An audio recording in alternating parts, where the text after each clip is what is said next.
അഡ്വാൻറ്റേജും ഡിസഡ്വാൻറ്റേജൊക്കെ ഉണ്ടാവും. അത് വന്നാൽ റെക്ടിഫൈ ചെയ്യാൻ പറ്റുന്ന രീതിയിലുള്ള ഇഷ്യൂസാണ് വരണമെന്ന് തോന്നുന്നു. ഇതുവരെ നോ ഇഷ്യൂ. ടാറ്റ പഞ്ചിലോട്ട് വരുമ്പോൾ എന്താണ് അവരോട് പറയാനുള്ളത്? ടാറ്റ പഞ്ചിലോട്ട് വരുമ്പോഴത്തേക്ക് കണ്ണും പൂട്ടി ടാറ്റ പഞ്ച് എടുക്കുക. കണ്ണും പൂട്ടി ടാറ്റ പഞ്ച് എടുക്കാം. കണ്ണും പൂട്ടി 100%. ഹായ്, നമസ്കാരം. ഉദയൻ കലാനികേതനാണേ. നമ്മളൊരു പുതിയ വാഹനം വാങ്ങുമ്പോൾ ഒരുപാട് ആശങ്കകളുണ്ടാകും. പ്രത്യേകിച്ചും EV പോലുള്ള വാഹനങ്ങൾ വാങ്ങുമ്പോൾ കമ്പനി പറയുന്ന മൈലേജ് കിട്ടുമോ, അതും അല്ലെങ്കിൽ ഇലക്ട്രിസിറ്റി ബില്ല് കൂടുതലാകുമോ, അതും അല്ലെങ്കിൽ സർവീസൊക്കെ കറക്റ്റ് ആകുമോ എന്നുള്ളത്. എന്തായാലും ടാറ്റ EV പഞ്ചിൻ്റെ പുതിയ വിശേഷങ്ങളിലേക്കാണ് നമുക്ക് പോകുന്നത്. എല്ലാ പ്രേക്ഷകർക്കും പുതിയ വീഡിയോയിലേക്ക് സ്വാഗതം.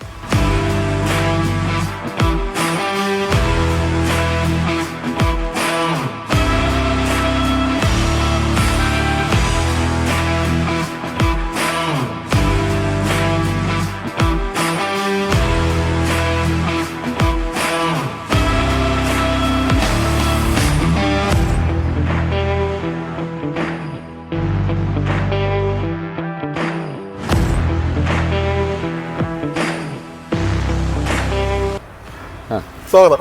സ്വാഗതം. എന്താണ് പേര്? വിനോദ്. വർക്ക് ചെയ്യുന്നുണ്ട്. ആയുർവേദ ഡിസ്ട്രിബ്യൂട്ടറാണ്. എവിടെയാണ്? ആറ്റിങ്ങൽ.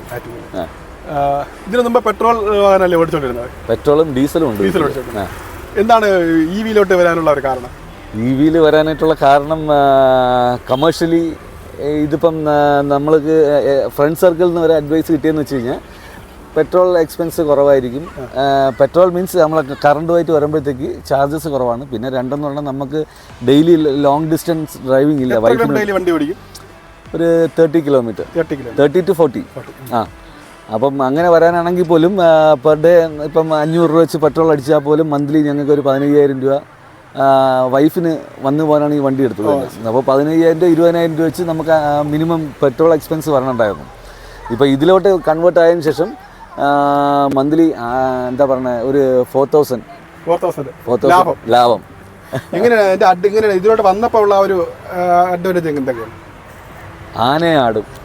ആടും ഇലക്ട്രിസിറ്റി, അതായത് ഇലക്ട്രിക്കൽ വെഹിക്കിളും ഫ്യൂവൽ വെഹിക്കിളുമായിട്ട് വന്നപ്പോഴത്തേക്ക് മൊത്തത്തിൽ ഒരു സൈലൻസ്. മറ്റേത് നമ്മൾ വണ്ടി സ്റ്റാർട്ട് ചെയ്താൽ പോലും നമുക്ക് അറിയാൻ പറ്റും, ഇതൊന്നും അറിയാൻ പറ്റുന്നില്ല. അല്ല, ആദ്യമായിട്ട് ഇലക്ട്രിക്കൽ വാഹനം എടുക്കുമ്പോഴത്തേക്ക് നമുക്ക് ഒരുപാട് ആശങ്കകൾ ഉണ്ടാവും. എന്തായിരിക്കും കമ്പനി പറയുന്ന മൈലേജ് കിട്ടുമോ, അല്ലെന്നുണ്ടെങ്കിൽ ഇലക്ട്രിസിറ്റി ബിൽ, അങ്ങനെ ഒത്തിരി ആശങ്കകൾ ഉണ്ടാവും. അപ്പോൾ ഒരു പുതിയൊരു കസ്റ്റമർ, ഒരു പുതിയൊരാൾ EV അല്ലെങ്കിൽ ടാറ്റ പഞ്ചിലോട്ട് വരുമ്പോൾ എന്താണ് അവരോട് പറയാനുള്ളത്? ടാറ്റ പഞ്ചിലോട്ട് വരുമ്പോഴത്തേക്ക് കണ്ണും പൂട്ടി ടാറ്റ പഞ്ച് എടുക്കുക. കണ്ണും പൂട്ടി ടാറ്റ പഞ്ച് എടുക്കാം. 100%. അതായത് ഇനി അങ്ങോട്ടുള്ള മെയിൻ്റനൻസ് എന്താണെന്ന് ഇതുവരെ അറിഞ്ഞൂടാ. ബട്ട് അറ്റ് പ്രസൻറ്റ് വരെയും ഫ്യൂവൽ വെഹിക്കിളും ഇലക്ട്രിക് വെഹിക്കിളുമായിട്ട് കമ്പയർ ചെയ്യുമ്പോഴത്തേക്ക് ഐ എം ടോട്ടലി സാറ്റിസ്ഫൈഡ്. പിന്നെ എന്താണ് പറഞ്ഞത്, ഇത് ഓടിക്കേണ്ട കുറച്ച് വിധങ്ങളുണ്ട്. അത് അവർ നമുക്ക് പറഞ്ഞു തരും. ആ രീതിക്ക് യൂസ് ചെയ്ത് കഴിഞ്ഞാൽ കമേഴ്ഷ്യലി ബെറ്ററാണ്. കമ്പനി എത്ര മൈലേജാണ് പറഞ്ഞത്? കമ്പനി പ്രോമിസ് ചെയ്ത് 290 വരെ അവർ പ്രോമിസ് ചെയ്തിട്ടുണ്ട്. അത് ആഫ്റ്റർ എല്ലാ സർവീസ് കഴിയുമ്പോഴത്തേക്ക് ഈ 290 മൈലേജ് കിട്ടും. അത് നമ്മൾ പെർഫോം ചെയ്യും പോലെ ഇരിക്കും. നമ്മളെ പെർഫോമൻസ് അവർ പറയുന്ന ലിമിറ്റഡ് സ്പീഡിൽ ഓടിക്കുകയും റാഷ് ഡ്രൈവിംഗ് ചെയ്യാതെ ഇരുന്ന് കഴിഞ്ഞാൽ അവർ പറയുന്ന മൈലേജ് നമുക്ക് കിട്ടിയിരിക്കും. അവർ ഷോറൂമിൽ വണ്ടി എടുത്ത ട്രിവാൻഡ്രം മോട്ടോഴ്സ്, വർക്കല. ഇപ്പോൾ എത്ര കിലോമീറ്റർ ആയി total? 6,000. Service first service 1,500 first service കഴിഞ്ഞു. സർവീസ് ചെന്നപ്പോഴത്തേക്ക് എങ്ങനെയായിരുന്നു? അവരുടെ ബാക്കിയുള്ള കാര്യങ്ങളൊക്കെ എങ്ങനെയുണ്ടായിരുന്നു? സർവീസിന് ഒരു ബുദ്ധിമുട്ടുണ്ടായില്ല. പിക്കപ്പ് കോൾ ഉണ്ടായിരുന്നു. സർവീസ് ടൈം ആയപ്പോഴത്തേക്ക് അവരെ വിളിച്ച് ഇൻഫോം ചെയ്തപ്പോഴത്തേക്ക് അവർ വന്ന് വണ്ടി പിക്ക് ചെയ്തുകൊണ്ട് പോയി സർവീസ് ചെയ്ത് വാഷ് ചെയ്ത് അണ്ടർകോട്ട് ചെയ്ത് പെർഫെക്റ്റാക്കി തിരിച്ച് വീട്ടിൽ കൊണ്ടുവന്ന് ഡ്രോപ്പ് ചെയ്തു. അല്ല, ഒരുപാട് റൂമർ പറയുന്നുണ്ട്. കാര്യം ടാറ്റ പഞ്ച് അല്ലെങ്കിൽ ഇലക്ട്രിക് വാഹനങ്ങൾക്ക് എടുക്കുമ്പോൾ അത് അങ്ങനെയാണ് ഇങ്ങനെയാണെന്നൊക്കെ പറയുന്നുണ്ട്. നിങ്ങളൊരു നല്ലൊരു ഇത്രയും കിലോമീറ്റർ ഓടിയൊരു കസ്റ്റമർ അല്ലേ? എന്താണ് അതിനെക്കുറിച്ച് പറയാനുള്ളത്? ഒന്നും പറയാനില്ല. I am happy. പിന്നെ എടുക്കുന്നവരടുത്തും ധൈര്യമായിട്ട് എടുക്കാമെന്നേ എനിക്ക് പറയാനുള്ളൂ.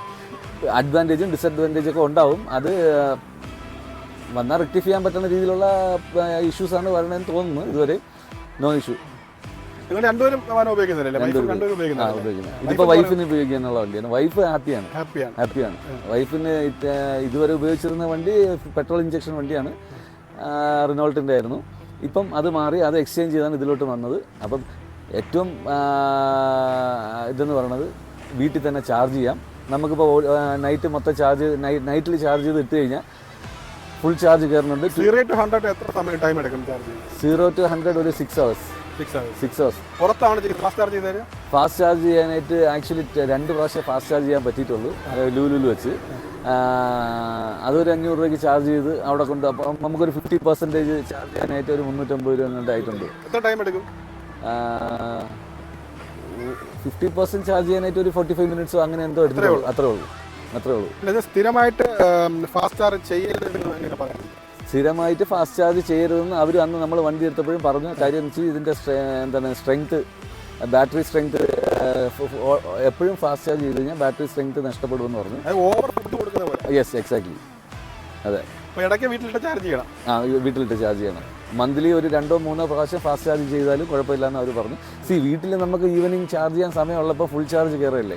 അപ്പോൾ പിന്നെ നമുക്കത് ലോങ് ട്രിപ്പ് പോകണമെന്നുണ്ടെങ്കിൽ മാത്രമേ ഉള്ളൂ വഴിയിൽ വെച്ച് നമുക്ക് ഈ ഫാസ്റ്റ് ചാർജ് ചെയ്യേണ്ട ആവശ്യം വരത്തുള്ളൂ. ഇപ്പോൾ 250 കിലോമീറ്റർ വരെ ഓടാനുള്ള സ്ഥലം ട്രിവാൻഡ്രം ടു പാരിപ്പള്ളി നമുക്ക് വന്നാൽ പോലും അപ്പ് ആൻഡ് ഡൗൺ ഒരു 100 കിലോമീറ്ററിൽ കാര്യം കഴിയും.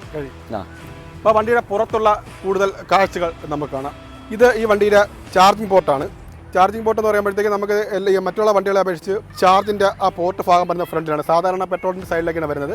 ജസ്റ്റ് നമുക്കിത് ഓപ്പൺ ചെയ്തിട്ട് ഇതിൽ നിന്ന് ഓപ്പൺ ചെയ്യാം. ഇത് 2 ചാർജ് പോർട്ടിനകത്തുണ്ട്. നമുക്ക് ഫാസ്റ്റ് ചാർജ് ചെയ്യാനുള്ള ഓപ്ഷനും ഉണ്ട്, നമ്മളെ വീട്ടിലുള്ള സാധാ AC ചെയ്യുന്ന ഒരു ഓപ്ഷനും ഉണ്ട്. അത് ചെയ്യുക. നമുക്ക് ഇത് വെള്ളം വീഴാൻ പാടില്ലെന്നാണ്. ഈ ഭാഗത്ത് വെള്ളം വീണ് കഴിഞ്ഞാൽ നമുക്ക് അതിൻ്റെ കറക്റ്റ് ആ ഒരു കൺട്രോൾ കിട്ടത്തില്ലെന്നാണ് പറയുന്നത്. നമുക്കിത് സ്വിച്ച് ക്ലോസ് ചെയ്ത് വയ്ക്കാം. മാനുവലി തന്നെ ക്ലോസിങ് മാനുവലാണ്. ബാക്കിയുള്ള വണ്ടിയുടെ ഫ്രണ്ടിലെ കാര്യങ്ങൾ വരുമ്പോഴത്തേക്ക് 2 സൈഡിൽ ലൈറ്റ് വരുന്നുണ്ട്. മറ്റുള്ള EV അപേക്ഷിച്ച് അതിൽ ഫുൾ ലെങ്ത് സ്ട്രിപ്സാണ് വരുന്നത്. പക്ഷേ ഇതിൽ 2 സൈഡിലുള്ള ഒരു ലൈറ്റാണ് വരുന്നത്. പിന്നെ അതുപോലെ ഹെഡ്ലൈറ്റ് എന്ന് പറയുന്നത് നല്ല ക്വാളിറ്റി, നല്ല ബ്രൈറ്റ്നസ് ഉള്ള ഹെഡ്ലൈറ്റാണ് വരുന്നത്. പിന്നെ ഇതിനകത്ത് നമുക്ക് ഫോഗ് ലാമ്പ് വരുന്നില്ല. ഫോഗ് ലാമ്പ് നമ്മൾ സ്പെയർ ചെയ്യുന്നതിൻ്റെ ഒരു രീതിയാണ് വരുന്നത്. അപ്പോൾ ഫ്രണ്ട് ഇത്രയാണ് ഇതിൻ്റെ ഓപ്ഷൻസ് വരുന്നത്. വണ്ടിൻ്റെ സൈഡിലേക്ക് വരികയാണെങ്കിൽ ഗ്ലാസ്സിൽ ഇൻഡിക്കേറ്റർ ലൈറ്റോട് കൂടിയൊരു ഗ്ലാസ്സാണ്, ഇറഗുലർ ഗ്ലാസ്സാണ് വരുന്നത്. അതേപോലെ അവിടെ നമുക്കൊരു EVയുടെ ഒരു ലോഗോ, EVയുടെ പഞ്ച് ലോഗോ ഇവിടെ ചെയ്തിട്ടുണ്ട്. പിന്നെ അതായത് ബ്ലാക്ക് ഹാൻഡിൽസ് വരുന്നുണ്ട്. അതേപോലെ ഇതിൽ ഡോറിൻ്റെ ഇത് വരുമ്പോഴത്തേക്ക് ഇത് മുകളിലാണ് നമുക്കിത് ഓപ്പൺ ചെയ്യാനുള്ള ഓപ്ഷൻ ഉള്ളത്. സാധാരണ സൈഡിലാണ്, പക്ഷേ ഇതിന് മുകളിലുള്ള നമുക്ക് ഓപ്പൺ ചെയ്യാനുള്ള ഒരു ഓപ്ഷൻ ഇതിനകത്ത് വരുന്നുണ്ട്. ഇതിൻ്റെ പുറകെ സൈഡിൽ വരുമ്പോൾ നോർമലി നമുക്ക് 2 സെറ്റ്, അതായത് ബ്രേക്ക് ലൈറ്റും ഇൻഡിക്കേറ്റർ പാർക്ക് വരുന്ന ആ ഒരു നോർമൽ സെറ്റ് ലൈറ്റാണ് വരുന്നത്. അതേപോലെ സ്മാർട്ട് പ്ലസ് ആണ്. സ്മാർട്ട് പ്ലസിൻ്റെ പ്രത്യേകത എന്ന് പറയുമ്പോഴത്തേക്ക് ഇതിൽ ബാക്ക് ക്യാം ഇൻബിൽറ്റ് ആണ്. ബാക്ക് ക്യാം ഇൻബിൽറ്റ് ആയി വരുന്നുണ്ട്. ടാറ്റയുടെ നല്ലൊരു ലോഗോ, ഒരു ഹൈലൈറ്റ് ചെയ്തൊരു ലോഗോ പുറകിൽ വരുന്നുണ്ട്. പിന്നെ വരുന്ന അതിൻ്റെ ബ്രേക്ക് ലൈറ്റ് ആണ്. Brake light, top brake light ഉണ്ട്. റിവേഴ്സിൻ്റെ ലൈറ്റ് തൊട്ട് താഴെയാണ് വരുന്നത്. ഒരു ഫൈബറിൻ്റെ ഭാഗമുണ്ട്. ഇത് 3 സൈഡും 4 സൈഡും ഒരു പ്ലാസ്റ്റിക്കിൻ്റെ ഒരു ഭാഗമാണ് തൊട്ട് താഴെ നമുക്ക് കാണാൻ കഴിയുന്നത്. വണ്ടിയുടെ അകത്തേക്ക് വന്നു കഴിഞ്ഞാൽ ഇത് സ്മാർട്ട് പ്ലസിൻ്റെ വേരിയൻ്റ് ആണ്. ഇതൊരു ബേസ് മോഡും അല്ലാതെ ഒരു ഓപ്ഷനും വരുന്നുണ്ട്. ഇപ്പോൾ സ്മാർട്ട് പ്ലസിൻ്റെ ഓപ്ഷൻ വരുമ്പോഴത്തേക്ക് ഇതിനകത്ത് നമുക്ക് ഇൻബിൽറ്റ് ഡിസ്പ്ലേ ഉൾപ്പെടെ ഇത് ഇൻബിൽറ്റ് ചെയ്താണ് വണ്ടിയുടെ മാനുഫാക്ചറിങ് കാര്യങ്ങളുള്ളത്. പിന്നെ ഇതിൻ്റെ വേറെ പ്രത്യേകത എന്ന് പറഞ്ഞാൽ ഇത് മറ്റുള്ള വണ്ടികളെ അപേക്ഷിച്ച് ഇത് EVക്ക് വേണ്ടി മാത്രം നിർമ്മിച്ച ഒരു വണ്ടിയാണ്. സാധാരണ വണ്ടികളെ അപേക്ഷിച്ച് EVക്ക് വേണ്ടി മാത്രമാണ് ഇതിൻ്റെ ഇത് ചേസും കാര്യങ്ങളും ബോഡി വെട്ടിക്കുന്ന അങ്ങനെയൊരു രീതിക്കാണ് ചെയ്തേക്കുന്നത്. പിന്നെ ഇതിൻ്റെ ഒരു സ്റ്റിയറിംഗ് നമുക്ക് അഡ്ജസ്റ്റ് ചെയ്യാൻ പറ്റുന്നൊരു സ്റ്റിയറിംഗ് ആണ്. അതേപോലെ സീറ്റും ഹൈറ്റ് ചെയ്യാനും ബാക്കി ഇമ്പോർട്ട് സ്ക്രോൾ ചെയ്യാനും പറ്റുന്ന ഒരു സീറ്റിൻ്റെ ഒരു ഓപ്ഷനാണ് ഇതിനകത്തുള്ളത്. പിന്നെ നമുക്ക് ഇത് അറിയാമല്ലോ, വിത്തൗട്ട് ഗിയർ ആണ് ഈ വരുന്നത്. ഇത് നോർമലി നമുക്ക് റിവേഴ്സ്, ന്യൂട്രൽ, ഡ്രൈവ് മോഡ്, പിന്നെ സ്പോർട്സ് മോഡ്, അങ്ങനെ 4 ഓപ്ഷൻസ് വണ്ടിക്കകത്ത് വരുന്നുണ്ട്. ഡിസ്പ്ലേ നമുക്ക് നോക്കിക്കഴിഞ്ഞാൽ നമുക്ക് ഇതിനകത്ത് വേറെ പ്രത്യേകത പറഞ്ഞാൽ പവർ സേവ് എന്നൊരു ഓപ്ഷൻ ഉണ്ട്. ഈ പവർ സേവിലിട്ട് നമുക്ക് ഓടിക്കഴിഞ്ഞാൽ ഒരു കൂടുതൽ നമുക്ക് അതിൻ്റെ മൈലേജ് മെയിൻറ്റെയിൻ ചെയ്ത് പോകാൻ പറ്റും. അതുപോലെ തന്നെ ഒരു ബ്രേക്ക്, അതായത് ഒരു ബ്രേക്കിൻ്റെ ഒരു പിടുത്തം എപ്പോഴും ഉണ്ടാകും. നമ്മൾ ആക്സിഡൻറ്റ് കാലെടുത്ത് കഴിഞ്ഞാലും ആ ഒരു ബ്രേക്കിൻ്റെ പിടുത്തം നമുക്ക് പവർ സേവിലിട്ട് ഓടിക്കഴിഞ്ഞാൽ കിട്ടും. അതേപോലെ തന്നെ ഓപ്പൺ ചെയ്യുന്നൊരു ഓപ്ഷൻ നേരത്തെ നമ്മൾ കാണിച്ചു. പക്ഷേ ഇത് വണ്ടി സ്റ്റാർട്ട് ചെയ്ത് കഴിഞ്ഞാൽ നമുക്ക് ആ ഒരു ഭാഗം കാണാൻ പറ്റത്തില്ല. വണ്ടി സ്റ്റോപ്പ് ചെയ്താൽ മാത്രമേ നമുക്ക് ഫ്രണ്ടിലെ ചാർജ് ഓപ്പൺ ചെയ്യാനുള്ള ഒരു ഓപ്ഷൻ കാണാൻ പറ്റത്തുള്ളൂ. അതുപോലെ നമുക്ക് ഇത് റിലീസ് ചെയ്യാൻ, ചെയ്ത് റിലീസ് ചെയ്യണമെങ്കിൽ അതിനുള്ള ഓപ്ഷൻ ഉണ്ട്. അവിടെ നമുക്ക് പ്രസ് ചെയ്ത് കഴിഞ്ഞാൽ നമുക്ക് അത് റിമൂവ് ചെയ്യാൻ പറ്റില്ല. അല്ലാതെ ഇതിൽ പ്രസ് ചെയ്യാതെ ഒരിക്കലും നമുക്ക് ചാർജ് ചെയ്യുമ്പോൾ അത് റിമൂവ് ചെയ്യാൻ പറ്റത്തില്ല. പിന്നെ അതുപോലെ നമുക്ക് സെൻട്രൽ ലോക്ക്, അകത്ത് സെൻട്രൽ ലോക്ക് ചെയ്യാനുള്ള ഓപ്ഷനുണ്ട്. AC ഓട്ടോ സെക്ഷനാണ്. ഓട്ടോമാറ്റിക് ആ ഒരു വണ്ടി ആ ഒരു പവറിലാണ് നമുക്ക് AC ചെയ്തിരിക്കുന്നത്. AC കാര്യത്തിലേക്ക് വരികയാണെങ്കിൽ AC നമുക്ക് പുതിയ വണ്ടിയെ അപേക്ഷിച്ച് നല്ല കൂളിംഗ് ഉള്ള, നമുക്ക് അഡ്ജസ്റ്റ് ചെയ്യാൻ പറ്റുന്ന ഓട്ടോ രീതിയിലാണ് അതിൻ്റെ AC കാര്യങ്ങൾ കൊടുത്തിരിക്കുന്നത്. പിന്നെ അതേപോലെ നമുക്കിവിടെ ഫ്രണ്ട് നല്ലൊരു സ്പേസ് ഉണ്ട്. അത്യാവശ്യം മൊബൈലും കാര്യങ്ങളൊക്കെ വെക്കാനുള്ള നല്ലൊരു സ്പേസ് ഫ്രണ്ടിൽ വരുന്നുണ്ട്.